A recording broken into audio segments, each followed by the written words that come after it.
Greetings and salutations, everyone. My name is Andrew Kirchhoff, and welcome to my YouTube channel. Today, I'm going to be talking about my Week 8 waiver wire targets for the 2024 fantasy football season. Over the course of today's episode, I'm going to be talking about players at a variety of different positions. The best available wide receivers, running backs, quarterbacks, tight ends, kickers, and defenses. Players who are not only going to help you for your upcoming Week 8 matchups, but hopefully for the remainder of the 2024 fantasy football season. Now, we're going to, for example, throw up Pearsall. Now, this may be a player that hasn't had his own individual success thus far this season, but because of the injuries that have been sustained within the receiving core of the San Francisco 49ers, of course, Brandon Ayuk going down with an injury, it elevates his overall potential for success. So we'll talk about players on an individual basis. I'll share with you guys my thought process and opinions while presenting statistics as to why I believe we should prioritize them in the upcoming order. Now, again, like I mentioned, there have been a lot of injuries even, throughout this entire season, but most recently in Week 7, players like Deshaun Watson, Jaden Daniels, Juju Smith-Schuster, Aiden O'Connell, Brandon Ayuk, DK Metcalf, David Montgomery, Deebo Samuel, and Demario Douglas, players that either missed time due to an illness and or potentially due to an injury throughout those games, and we'll have to keep that monitored going into this upcoming week. Now, before I begin talking about Pearsall, I want to remind you at the end of today's episode, I will be putting together an entry via Underdog for tonight's games between the Baltimore Ravens and Tampa Bay Buccaneers, and of course, the Los Angeles Chargers taking on the Arizona Cardinals. So for those of you who are interested in potentially tailing, be sure to travel down to the description of the video and check out Underdog. At this current moment in time, if you use code Andrew and make a first-time deposit minimum of $10, not only you're going to be able to claim a first-time deposit offer, but you're going to get my rankings sent to you every single Sunday morning for the remainder of the season. These rankings are by position, by tier, all-encompassing rankings, including flex, half PPR, and full PPR. So for those of you who are wondering if you could take advantage of the opportunity, check out the map to the right side of the screen to determine your eligibility based on your current location. And if in fact you aren't eligible based on your current location, or if you've used a code in the past, you can always check out the Patreon link down in the description where you can find rankings across the board there. Thank you very much. Okay, let's go ahead and begin talking about the wide receiver position with Pearsall. Like I mentioned earlier, because of the speculation that has kind of revolved around Brandon Ayuk's knee injury that he sustained yesterday against the Kansas City Chiefs, a lot of speculations are rumoring that it could potentially be an ACL. I think this is going to be more of a situation similar to Rashee Rice, in which we aren't going to get a clear designation for quite a while here. And once we get that designation, we'll know. But going forward, we have to prepare under the assumption that Brandon Ayuk may miss significant time, if not the entirety of the rest of the season. Therefore, Pearsall is the next man up. A 2024 first-round selected wide receiver joins this organization and now has an opportunity, now fully healthy, to be an impact player. Besides Brandon Ayuk missing with injury, of course, Christian McCaffrey's missed this entire season. JAUAN Jennings missed Week 7 due to a hip injury. Deebo Samuel missed due to an illness. There is so much potential for opportunity, and there is a vacated volume of targets available for Pearsall going forward that he can make an impact for fantasy purposes. He's a wide receiver that is currently only being rostered in 13% of Yahoo leagues. He needs to be rostered, and it's funny, this past weekend, I told many of you, do not start Pearsall this week. It's not a good idea, even though many of you were asking me about him. And somehow, some way, the coincidence strikes where injuries take place, and now he's the #1 waiver wire target going into this upcoming week.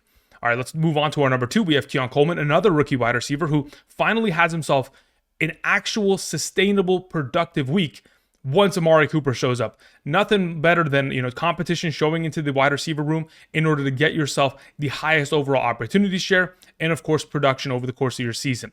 KEON Coleman coming off a week of a career high. Targets, receptions, and receiving yards. 7 targets, 4 receptions, 125 receiving yards for 14.5 fantasy points. Now, even though there is a lot of competition within this overall offense, with guys like Amari Cooper, Khalil Shakir, Dalton Kincaid, and James Cook within the receiving game, I truly do believe that now that he is going up against #2 cornerbacks for the remainder of the season, KEON Coleman will pretty much be the Gabe Davis of this offense, while Amari Cooper will be the Stephon Diggs. Just to put it into perspective as to what we experienced before with the Buffalo Bills 2023 and before. Either way, KEON Coleman going forward, currently only rostered in 32% of leagues, has himself an opportunity to continue to claim more and more opportunity within this passing attack and continue to be fantasy relevant. Moving on, and let's talk about another wide receiver within the San Francisco 49ers organization, JAUAN Jennings. Like I mentioned earlier, JAUAN Jennings sustained an injury to his hip in which it forced him to miss Week 7. So if in fact continuing on, we are going to continue to see JAUAN Jennings miss time, this is obviously a boost to Pearsall. But if JAUAN Jennings joins the lineup and is immediately going to play an impact, remember that from weeks 1 through 4, when Brandon Ayuk really wasn't his full self, JAUAN Jennings put up 8.9, 4.7, 41.0, and 10.3 fantasy points. Now, I understand that 41-point performance is an outlier, but he was still an 8, 9, 10 fantasy point productive player on those other weeks when given ample opportunity. Therefore, going forward, if he's getting healthier sooner rather than later, he can certainly make an impact and continue to vie for targets within this offense that we have seen he could be a relevant fantasy option within. Moving on to our number 4, we have CEDRIC TILLMAN. So obviously due to the trade of Amari Cooper, there was a question, who is going to step up within the Cleveland Browns organization? And everyone assumed that it was going to be David Njoku, which he certainly did. But on the other side, we have Jerry Jeudy, we have CEDRIC TILLMAN, and we have Elijah Moore. CEDRIC TILLMAN, of course, ran the second most snaps amongst all wide receivers, only behind Jerry Jeudy, ran 47 routes, got himself targeted 12 times, which is a 25.5% target rate. Obviously, 3 different quarterbacks played throughout that game, but this is a wide receiver that is currently rostered in 0% of leagues. And going forward, we are anticipating the volume of opportunity he was given, 12 targets, 8 receptions, leading to 81 receiving yards, is going to potentially lead to more success going forward. Now that you have Jameis Winston most likely taking over the helm at the starting quarterback position for the Cleveland Browns, in the absence of Deshaun Watson, which I believe is only going to be a more pass-friendly offense going forward in comparison to where Deshaun Watson has led this offense over the course of the season thus far, which makes CEDRIC TILLMAN's overall value continue to rise as we progress. Number 5, we have Jalen Tolbert. Coming off of the bye week, again, you got to remember, Jalen Tolbert in the last 5 fantasy games has produced 11.2, 11.7, 3.9, 18.2, and 6.3 fantasy points. The upcoming schedule for the Dallas Cowboys consists of the 49ers, Falcons, Eagles, Texans, and Commanders. These are very difficult matchups against teams that all could very easily make the playoffs in 2024. Therefore, if they're going to be in negative game scripts for the entirety of these upcoming games, anticipate a lot of passing and a lot of opportunity for someone like Jalen Tolbert going forward, who is currently only rostered in 20% of leagues on Yahoo Fantasy. Number 6, we have Rashod Bateman. Got to remind you guys, today's video is being recorded before tonight's game between the Baltimore Ravens and Tampa Bay Buccaneers. Therefore, I don't know what kind of production that Rashod Bateman is going to put forth, but all I know is that in the last 4 games that he has played, he has put up 9 or more fantasy points in 3 of those 4 contests. Therefore, certainly a value going forward if you need a wide receiver in a pinch. All right, let's continue on with wide receiver conversation in regards to our number 7 through 12. Again, these are quick and easy. Xavier Legette, because of Diontae Johnson continuing every single week to be on the injury report and being questionable as to whether or not he's even going to play, there is a potential eventuality where we can get into a situation where Diontae Johnson misses time and Xavier Legette could be the number 1 receiving option within the offense. Now, I do want to mention, if in fact Adam Thielen is available in your league, this could be a potential player that you could also pick up. I would assume that a lot of people who picked up Adam Thielen in weeks past have already stashed him on their IR, and that will not be available, but we'll have to keep an eye on that as another alternative option if in fact he is available. Our number 8 would be Michael Wilson, like I mentioned earlier with Rashod Bateman. I have not seen tonight's game. This is being recorded before then. But what we have seen from Michael Wilson is that in 3 of the last 4 games, he has produced 9 or more fantasy points and a half PPR. Could certainly be of value continuing on. Then we move on to Dontayvion Wicks. Despite the fact that he had himself less overall routes ran and overall snaps played than Dobbs, Reed, and Watson, continues to be fantasy relevant and could be an option that you could continue to go after in regards to your waiver wire priority for week 8. Then we move on to our number 10. We have Elijah Moore. Elijah Moore, 7 targets, 6 receptions, 41 receiving yards, 7.1 fantasy points. With Jameis Winston as the potential starting quarterback, we could see a difference between Deshaun Watson and this new offense, similar to the way we saw it last season, in which Deshaun Watson went down with his injury. Joe Flacco took over at the back end of the year, and they were throwing the ball 40-plus times per game. It could very easily take place with Jameis Winston at the helm.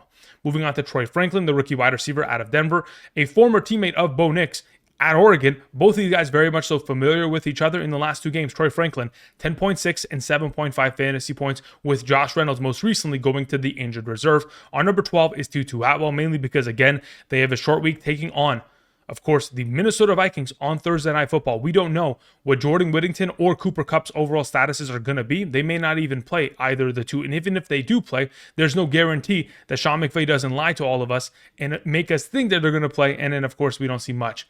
Over the course of the last 4 consecutive games, TUTU Atwell over 8 fantasy points each game in a half PPR scoring format, which would have made, of course, double-digit fantasy points every single week in a full PPR. All right, let's move on to the running back conversation. Now, if you don't already know, players like Alexander Mattison and Tyrone Tracy should already be rostered. If they aren't, they will be the number 1 and 2 priority. All right, moving on to our number 1, we have Jaylen Warren, who's coming off of a Sunday night performance in which he played more overall snaps than Najee Harris and was given 12 rushing attempts for 44 rushing yards, 3 targets, 2 receptions, and 15 receiving yards for nearly 7 fantasy points. If you guys remember, in 2023, Jaylen Warren finished as the number 25 overall running back, averaging 12.35 touches per game and 9.76 fantasy points per game. Going forward, should certainly have value. Only rostered in 41% of fantasy leagues.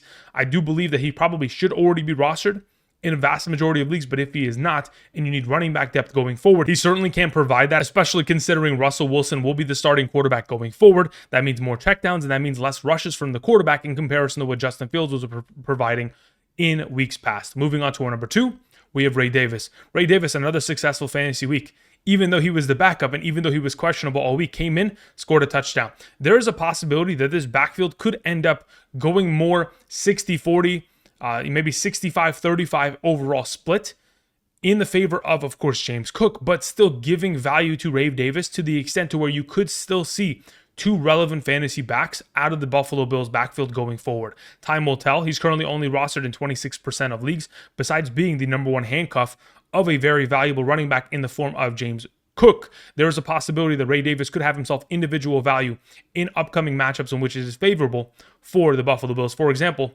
in a couple weeks, the Miami Dolphins. Number 3, we have Kendre Miller. Now, there's always a possibility that Alvin Kamara could potentially be traded, considering the way that this team is trending. Without Derek Carr in the lineup and consecutively losing, 5 games now, there could be a possibility in which the New Orleans Saints ship off Alvin Kamara. And if that is to take place, Kendre Miller would be the next man up within this overall offense. He obviously showed off that he had himself an ability to find himself success and be efficient with his overall rushing attempts late in that game against the Denver Broncos. Obviously, the Denver Broncos just were trying not to give up any big plays, but he still found himself success. Currently only rostered in 4% of leagues. He is technically the handcuff of Alvin Kamara, so if anything was to happen in terms of a potential trade in the coming weeks, certainly would be of value. KIMANI Vidal, again, this video is being recorded before tonight's game, so I want to go ahead and mention Vidal and Sean Tucker as 2 potential options that could be picked up before tonight's game if in fact they are to find success. You would have already invested in them, so you've gone ahead and taken advantage of the fact that you picked them up beforehand. Now, besides the fact that both of these running backs are handcuffs, they could both individually have value on top of the fact that, Vidal could coexist with, J.K. Dobbins. He was able to do that last week.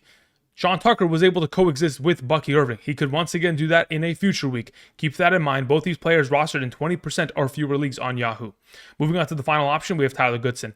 If, in fact, Jonathan Taylor is not available to play this week, again, a 1-week play for Tyler Goodson could make a lot of potential noise. The last 2 weeks, he has been the most efficient back. He has been the preferred back for the Indianapolis Colts in terms of rushing attempts, even though Trey Sermon did outsnap him in Week 7's overall game. We did see Tyler Goodson get himself the vast majority of overall rushing attempts and targets within the backfield. So going forward, if in fact you are in need of a running back to substitute in for Jonathan Taylor's absence, Tyler Goodson would be the answer. All right, let's move on to the tight end conversation. Short, sweet, and simple. The fact of the matter is, the top 3 players here, Hunter Henry, Zach Ertz, and Cade Otton, should not be available. Currently rostered all of them in 30+% leagues, but Hunter Henry, again, coming off of a monster week of 9 targets, 8 receptions, 92 receiving yards, played the 2nd most snaps outside of Drake May within the offense.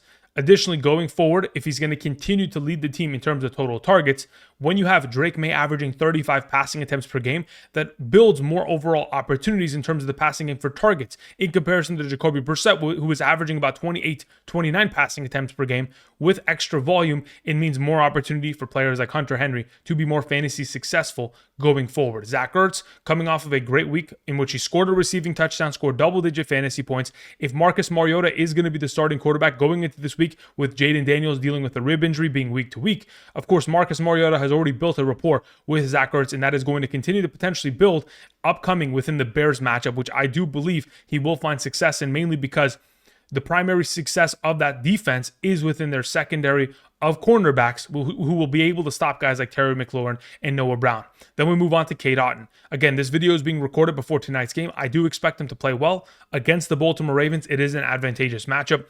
As of thus far this season, since week 3, Cade Otton has been a top 15 tight end in fantasy football. So if in fact you are in need of a tight end for a future performance, he's someone you would pick up. Then we move on to players that may not be rostered. For example, JONNU Smith only rostered in 4% of leagues, coming off a performance of 19.1 fantasy points, 7 receptions on 7 targets, 96 receiving yards, and a receiving touchdown. Incredible production. Over the course of the last 2 games with Tyler Huntley at quarterback, 15 total targets. Tua Tagovailoa is expected to return this week, and even prior to Tua getting injured, there was a lot of utilization of Jonnu Smith. The overall usage of Jonnu Smith is not going to disappear. He's going to continue to be a consistent part. He ran the third most routes outside of Waddle and Tyreek Hill. Of course, fourth behind him was Achane. So as long as those four are going to be implicated for being the receiving threats, with Tua Tagovailoa returning, Jonnu Smith continues to have more value for fantasy purposes. Ja'Tavion Sanders will be our number 5. The rookie tight end, again, for another consecutive week, we're suggesting him mainly because he is relevant once again. Coming off of a week of 6 receptions, 6 targets, 61 receiving yards.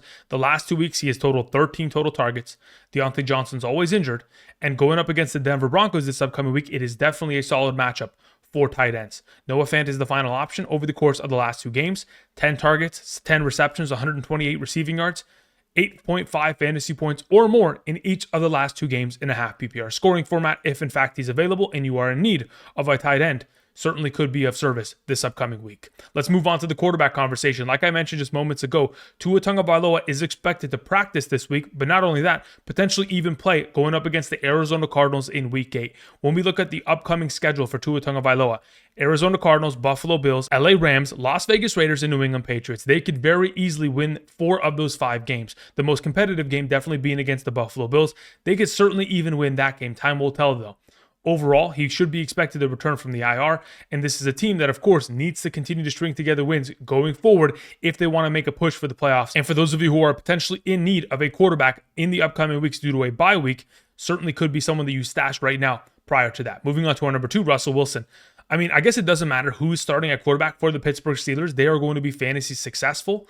I mean, this upcoming week, the Pittsburgh Steelers take on the Giants, and considering the Giants' offensive line is in complete shambles, this should be a one-sided affair. Russell Wilson should be a fantastic play going into this upcoming week. Again, as of right now, only being rostered in 7% of leagues. Their upcoming schedule consists of the New York Giants, then they have a bye week, then they take on the Commanders, Baltimore Ravens, Cleveland Browns, Cincinnati Bengals.